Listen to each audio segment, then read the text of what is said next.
Hello, welcome to our Cell Tutor. Please do subscribe to our channel and please do like our video. Thank you.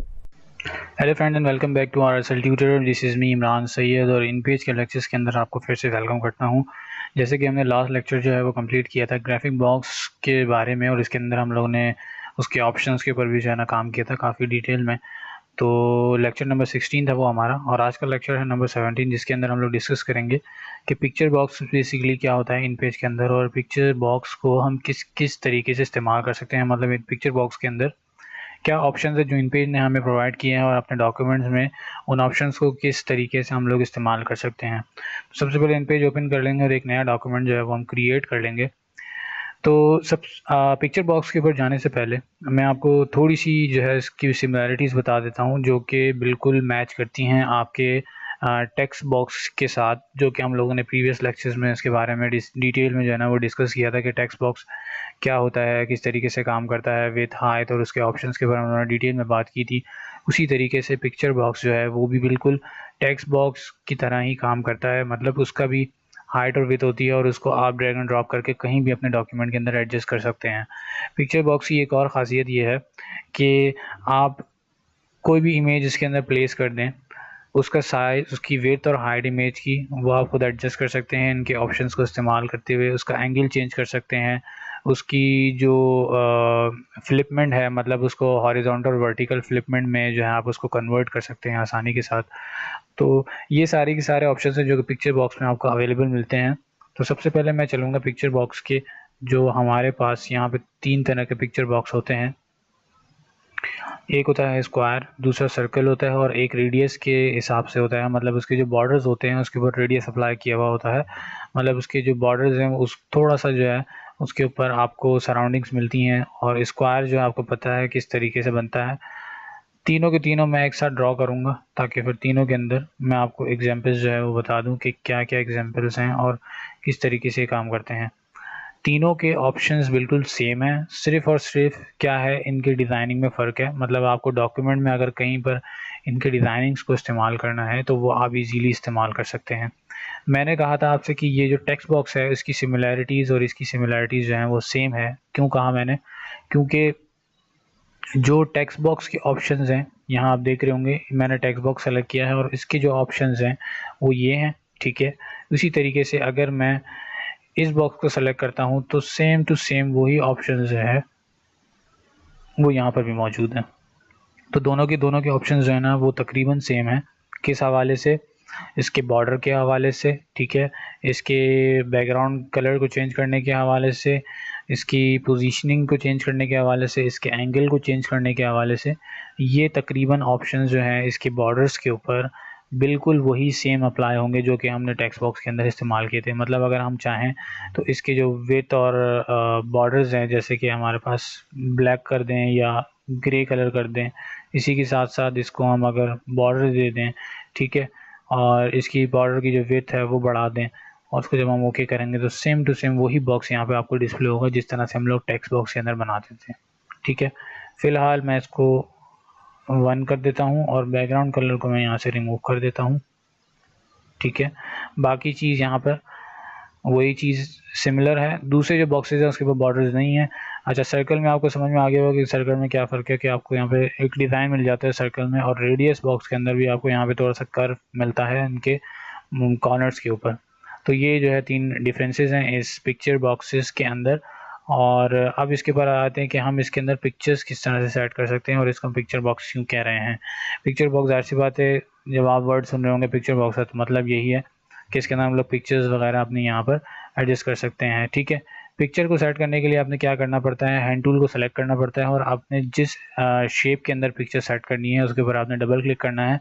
तो आपके पास यहाँ पर import picture का dialogue box open होगा, ठीक है।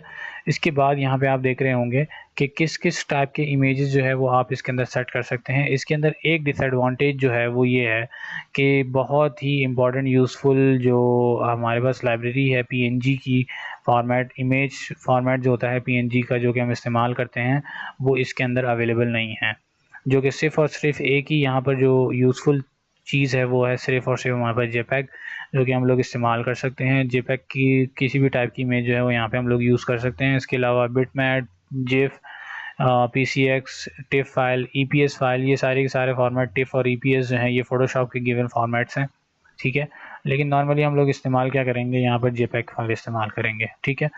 Format यही रहेगा, जिप ऑल फाइल्स को आप सेलेक्ट रखेंगे। इसके बाद जहाँ से आपने पिक्चर जो है ना वो इंपोर्ट करनी है, उस लोकेशन से आप यहाँ पर पिक्चर इंपोर्ट करेंगे, ठीक है। मैं यहाँ पर एक इमेज इंपोर्ट कर लेता हूँ,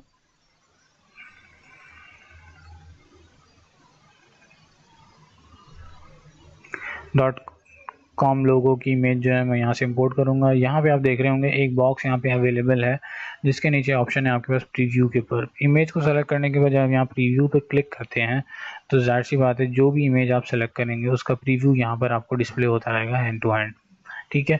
अभी हमने यहाँ पे .com की इमेज इस बॉक्स के अंदर सेट करनी है, तो उसके लिए हम लोग सिंपल इसका सिलेक्शन करके ओपन करेंगे तो वो इमेज जो है वो इस बॉक्स के अंदर सेट हो जाएगी, ठीक है। दूसरी चीज़ हम क्या कर सकते हैं इसके अंदर, आप यहाँ देख रहे होंगे कि हमारे पास जब हैंड टूल सेलेक्टिव है तो हम लोग क्या कर सकते हैं कि इमेज को जहाँ चाहें इस बॉक्स के अंदर मूव कर सकते हैं, ठीक है। इसी तरीके से जब हम यहाँ पे हैंड टूल से सिलेक्शन करते हैं तो यहाँ पे कुछ ऑप्शंस हैं जो यहाँ पे इनेबल हो जाते हैं इस पिक्चर्स की प्रॉपर्टीज़ के लिए, ठीक है। सबसे पहली चीज़ आप यहाँ देख रहे होंगे कि इस इमेज की लोकेशन यहाँ पे आपको दिख रही होगी कि किस लोकेशन से आपने इसको इंपोर्ट किया है अपने इस पिक्चर बॉक्स के अंदर। उसके बाद आपके पास यहाँ पे एडजस्टमेंट है कि लेफ़्ट हैंड साइड से एडजस्ट करना और टॉप से आप एडजस्ट करना चाहते हैं किसी इमेज को तो वो साइजेस आप यहाँ से अप्लाई करेंगे। मतलब अगर आप लेफ़्ट हैंड साइड से स्पेस देना चाहते हैं तो जब मैं इसको लेफ़्ट हैंड साइड की तरफ ड्रैग करूँगा तो आप ऊपर देख रहे होंगे कि लेफ़्ट हैंड साइड का जो साइज़ है वो माइनस में जा रहा है, ठीक है। इसी तरीके से अगर हम इसको बिल्कुल फिट कर देंगे तो अपना साइज़ ऑटोमेटिकली एडजस्ट करके 0 पे ले आया। हम यहाँ पे इसको 0 करेंगे, ठीक है, तो ये 0 पे आ गया। इसी तरीके से हम यहाँ से इसको भी 0 करेंगे तो ये 0 पे चला गया। फिलहाल इसको 8 mm करेंगे ताकि सेंटर में रहे, ठीक है। इसके बाद हमारे पास एक और चीज़ यहाँ पे हम देख रहे होंगे कि एक है विड्थ और दूसरी है हाइट। इमेज की विड्थ और हाइट है ये, ठीक है। अगर हम चाहें तो इसको 100 पे सेट कर सकते हैं, ठीक है। इसी तरीके से इसको भी 100 पे सेट कर सकते हैं। इसको हम 0 पे ले आते हैं, ज़रूरत नहीं है इसको 0 पे लाने की, ठीक है। अब आप देख रहे होंगे कि जो एडजस्टमेंट इसने ऑटोमेटिक की थी 158 के ऊपर वो ख़त्म हो गई। जब आप इसके अंदर कोई इमेज इंपोर्ट करते हैं तो ये क्या करता है कि ऑटोमेटिकली जो है उसकी एडजस्टमेंट जो है ये खुद ब खुद कर देता है, ठीक है। मतलब इसको फिट कर देता है आपके बॉक्स के ऊपर। आपके इमेज का साइज़ भले जो भी हो, मतलब आपकी इमेज छोटी हो या बड़ी हो, ये इसको ऑटोमेटिकली फिट कर देता है अपने इस पिक्चर बॉक्स के अंदर, ठीक है। ये सिर्फ ऑप्शंस हैं आपको दिए हुए, अगर आप चाहें तो एडजस्ट कर सकते हैं अपने पिक्चर को। इसी तरीके से अगर आप चाहें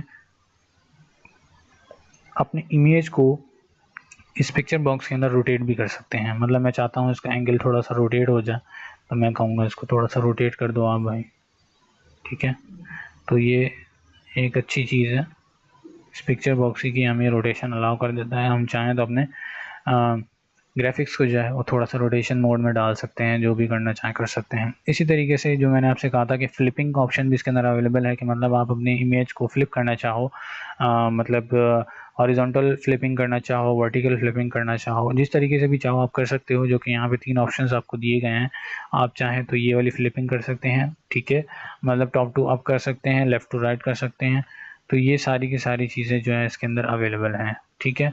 इसी तरीके से यही सारे ऑप्शन इस पिक्चर बॉक्स के अंदर भी अवेलेबल हैं। आप चाहें तो इसके अंदर भी कोई इमेज सेट कर सकते हैं, ये ऑटोमेटिकली एडजस्ट करता रहेगा आपके लिए, ठीक है। जो भी इमेज आप चाहो इसके अंदर सेट कर सकते हो, ठीक है।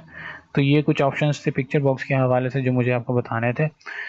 एक और चीज़ याद रखिएगा कि जो ऑप्शंस मैंने आपसे कहा है कि टेक्स्ट बॉक्स के हवाले से है, मतलब हम जब टाइटल बॉक्स या टेक्स्ट बॉक्स जो भी है हमारे पास, जब हम इस्तेमाल करते थे अपने टेक्स्ट के अंदर, मतलब कहीं भी इसको हम एडजस्ट करते थे तो टेक्स्ट उसके सराउंडिंग जो है ना फ्लोट होता था।